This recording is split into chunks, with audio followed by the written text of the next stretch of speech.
Hi everybody, today we're going to be talking about direct variation. This is part of our little mini unit that's part of Unit 4, but we separated it out just a little bit. So we're going to call this Unit 4B, and it literally consists of direct variation and inverse variation. We're going to do it in 3 lessons, so here's lesson number 1, just on direct variation. So let's go ahead and get started. Let's do vocab. Direct variation it's a linear function, so it's still going to make that line, defined by the equation of the form y equals kx, where k just doesn't equal 0. Okay, so it's never going to be a horizontal line going through the x-axis.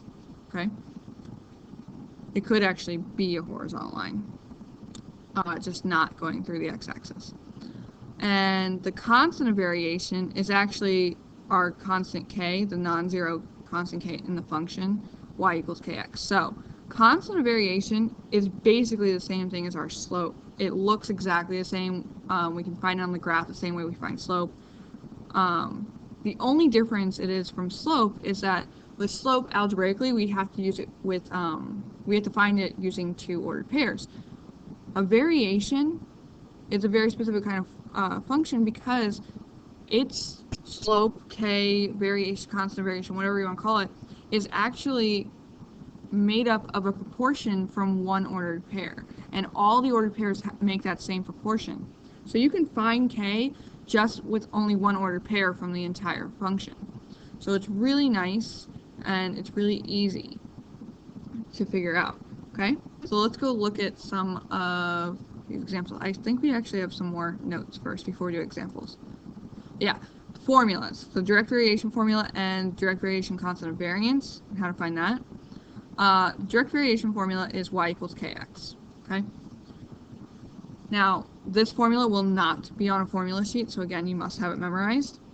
And to find the direct variation's constant of variation, we're basically just trying to get x or k by itself, so we divide both sides by x, giving us k equals y over x.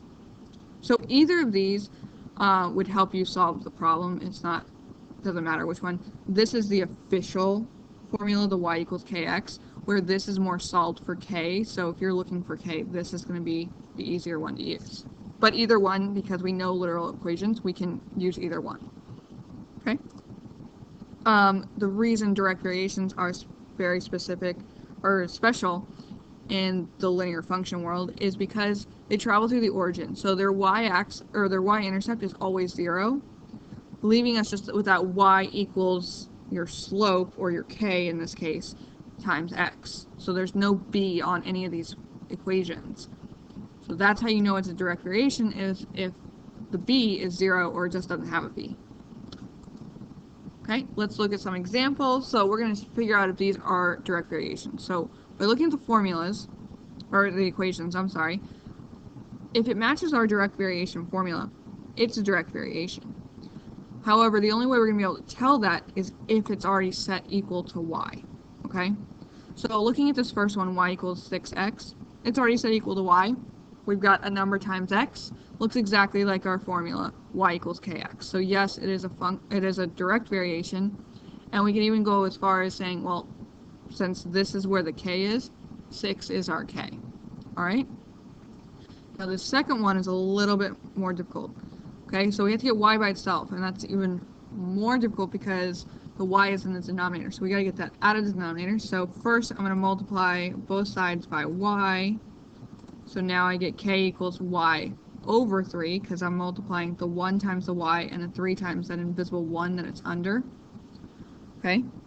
And trying to be able to see. So now I got to get y by itself, so I'm going to multiply both sides by 3. So I get y equals 3x. I don't know why I wrote it twice. Y equals 3x. That looks very similar to our direct variation, the y equals kx, where k is 3. Okay, so this one was one of the tougher ones. You're not going to see a lot of these, but it could happen because it's just solving an equation, or it's solving a literal equation. That's all it is. Okay, so now these two, x equals y over 2 and x over 4 equals y, are the ones you're going to try on your own. So go ahead and pause the video, and when you come back, I'll have the answers for you. Okay? Alright, welcome back. So this one, you had to get y by itself, so you basically are just multiplying both sides by 2. Yep. So you get y equals 2x, which is the direct variation formula, where k is 2. This one, you already have y equals x, or y, bleh. Oh wait, I said this is wrong. It's not no. So delete that. It's not no. Because how could I write this? I could write this as y equals 1/4 times x. Instead of saying x is divided by 4, I can say x is being multiplied by 1/4. Here, in the blue box, that is actually our direct variation. So yes, it is, where k equals what? Hopefully you guys know. The 1/4, right? So it's okay if our k is a fraction. That's totally okay. Alright? So we got yeses on all. Yay. That's exactly what I wanted to show you guys. Not really. Example 2. Suppose y varies directly to x, and y equals 3 and x equals 2. Find x when y equals 3. So let's look at this and look for some clues, okay? So here's our first clue. Varies directly. That means it's a direct variation. So we know it's going to be y equals kx. Unfortunately, we don't know what k is. They didn't say k equals whatever. We really need a k in our equation to be able to use it for anything. So we have to find our k first. Now luckily, so even though we don't have a k, we do have a y and an x. So we're going to go ahead and plug that in. So I'm going to plug in 3 for the y, 2 for the x. And now I'm just going to solve for k. So I get k equals 3 over 2, because I had to divide both sides by 2. So our equation for this situation is y equals 3 over 2x. So that's just all from the first line. The real question is asking, find x when y equals 6. Well, we needed this equation first. This is how we're going to find x. So we know that y equals 6, we're going to plug it in, solve for x by multiplying both sides. I multiplied both sides by the reciprocal. You could have divided both sides by 3/2. It would have worked fine. But when you do it this way, you're going to get x equals 4. So done. That's our whole thing. Okay? So now you're going to go ahead and try it on your own. Suppose y varies directly, big clue there, to x, and y equals 12 and x equals 24. Find x when y equals 7. So go ahead and try this on your own. When you get back, I'll have the answer. Okay, so when you did this, first you should have gotten the equation y equals 2x, I think? Y equals 2x? No, y equals 1/2 x. Y equals 1/2 x. That's the equation you should use, and if you use that, you get x equals 14. Okay? Alright, now let's look at graphs. So write an equation for this line, and we have to figure out if it's direct variation. Just by looking at this line, you can tell if it's direct variation. The writing the equation kind of stuff is just extra practice for it. But looking at this, it's a straight line, so it's a linear function, and what makes it a direct variation is that it goes to the origin. So, yep, it's direct, and our k is 6 over 5, because that's what we did for these 2 points. We went up 6. Let's see if it'll click for me. No! Oh, that one works. We went up 6. There we go. We went up 6, and then we went to the right 5. So 6 over 5 is our k. And so we get y equals 6 over 5x plus 0, because our y-intercept is 0, or just y equals 6 over 5x. And looking at that, yeah, it is.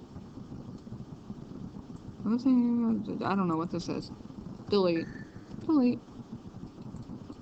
Yes, it is direct. So, cool beans. Okay. Alright. You gotta try this one on your own. When I was trying to do this, I realized it's not exact. So, if you write the equation, your equation's probably gonna be different than mine. So, forget about writing the equation in the line. We're just gonna be able to see if it's a direct variation. That you should be able to do. So, looking at this, give yourself a second, figure out if it's a direct variation, just by looking at the line. When you come back, I'll have the answer. Welcome back. So no, it's not a direct variation. Even though it is a straight line, it's not going through the origin. So it's not a direct variation. Okay? That's how I know it's not a direct variation. Okay. So, last kind of examples. Example 4, determine if the table represents a direct variation. So with tables or a set of ordered pairs or anything like that, it's going to be really helpful to figure out if it's direct variation by looking at its k. Okay? We got y equals kx. Remember I told you at the very beginning of this video that what's special about direct variations is their k is always a certain ratio between the x and the y. Okay? So when we solve for k, we get it by itself. The ratio is y over x. And for each ordered pair, you're going to have the same simplified y over x. Okay? So let's look at this. With this, remember this is our y's, these are our x's. So for the first one, k, we do 4 over 1, because that's our y, that's our x, and it simplifies to 4. So here we get k equals 4. The second one, we have 8 divided by 2. Again, we get 4. Okay. Third one, we get 12 divided by 3. Again, we get 4. Last one, we get 16 divided by 4, gives us 4 again. So here, because I get the same constant of variation for each ordered pair, it's a direct variation, where k is 4. Did I write yes? It is direct. Okay? So k equals, because I get k equals 4 for each and every ordered pair, it's direct. And our actual equation would be y equals 4x. Okay? So you're going to try this last one on your own to determine if it's a direct variation. You're going to do the exact same way I just did. Okay? So go ahead, give yourself a minute. When you come back, I will have the answer for you. Okay? See ya! Alright, so you should have done this. You should have found k for each and every one. And hopefully you notice that it's not direct. Not a direct variation, and it's all because of this last one. If you only did 1 or 2, that's what messed you up. You have to do it for each and every ordered pair to tell if it's direct variation. Alright, so for this first one you would have gotten k equals 5. Second one, k equals 5, k equals 5, k equals 5, k equals negative 5 on the last one, which is not the same because it's negative. So because it's not the same, even though it's only one ordered pair, that threw the whole thing off. It's not a direct variation anymore. Okay? So be very, very careful on that. If you had any questions throughout this whole video, please make a note of it and come in ready to ask questions on next class. I don't know what day it is. And I'll be happy to answer them. We'll be doing more practice with this in class. But yeah, I will see you next class. Have a good day. Bye. I'm gonna make it small so I can stop the video. And again, bye.